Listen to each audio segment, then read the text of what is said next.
If this is how magic worked in the Marvel Universe, my favorite hero, Doctor Strange, would be SOL.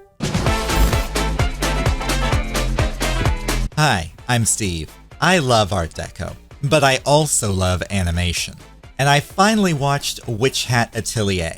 I've been hearing whispers about this anime through ye olde internet, and I don't see or hear any of my friends or even people I follow talking about it, but one of my friends sent me a compilation video of the Brush Buddy, this cute little weasel creature that only has eyes for a face, and I was like, what's this Studio Ghibli reject from?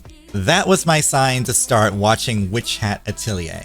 But before I get into it, this video is sponsored by nobody. I am a brand risk, but you can support the video by commenting the phrase of the day, which is, "Thou knowest too much!" Now back to yapping about Witch Hat Atelier.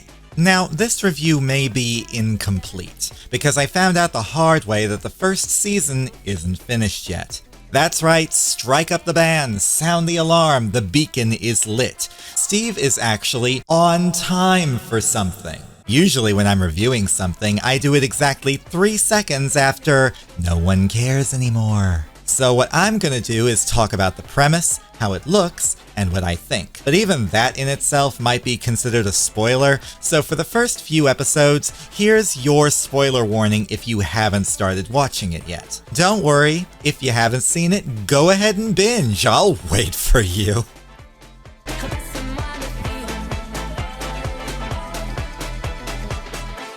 Witch Hat Atelier is an anime about a world where some people are born with a talent for magic. Some people have it, most people don't. And the anime opens up with a girl who resembles a celery stick, has a love for magic, wishes she was born with the ability to use magic, and has a spellbook she bought from a masked stranger at a magic festival her mom brought her to when she was little. The adventure begins when a carriage piloted by 2 chicken horses lands outside of this girl and her mom's fabric store.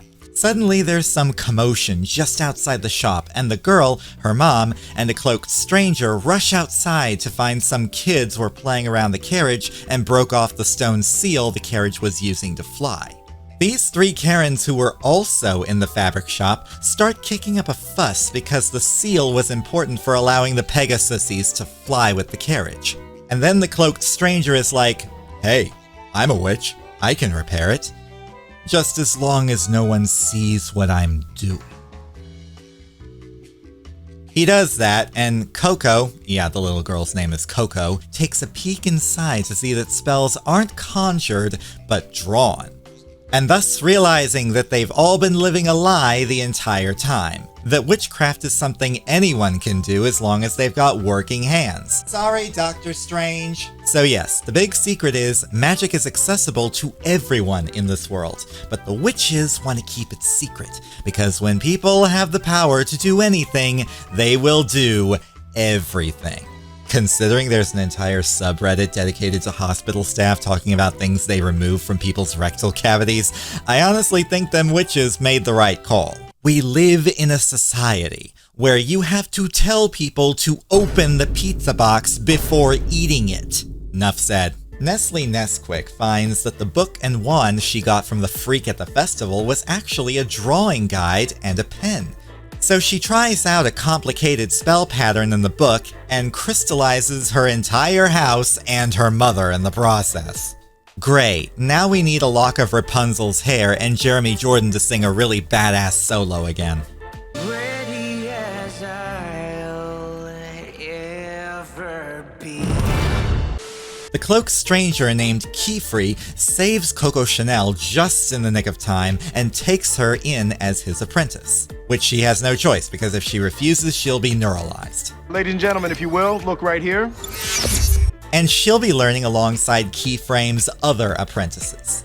This is Tetya, this is Richa, this is Agate, and these are my feet. That's as good of an introduction to these characters as you're gonna get, because this show really wants you to understand how little a role most of these other characters play. Apart from Agate, I had to look up the other 2 apprentices' names because they're more or less just there. Hardly considered support characters, at least at the time of writing this. Agate is broody and holed up in her studies because it's implied that her family are very strict and proficient witches and she's trying to live up to them or something. Bro, I really thought this was a boy for 2 episodes. Tetya is whimsical and creative, and Richa is pragmatic and quick with spell work.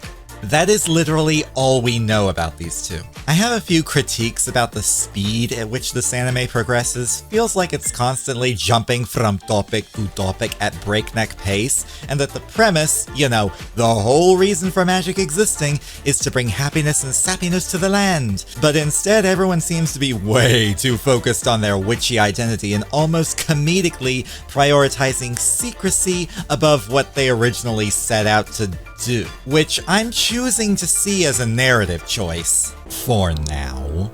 The animation overall is very pretty. The bloom effects are so bright I feel like I'm watching a J.J. Abrams film. The voice acting is pretty emotive, probably a little too emotive. What you doing?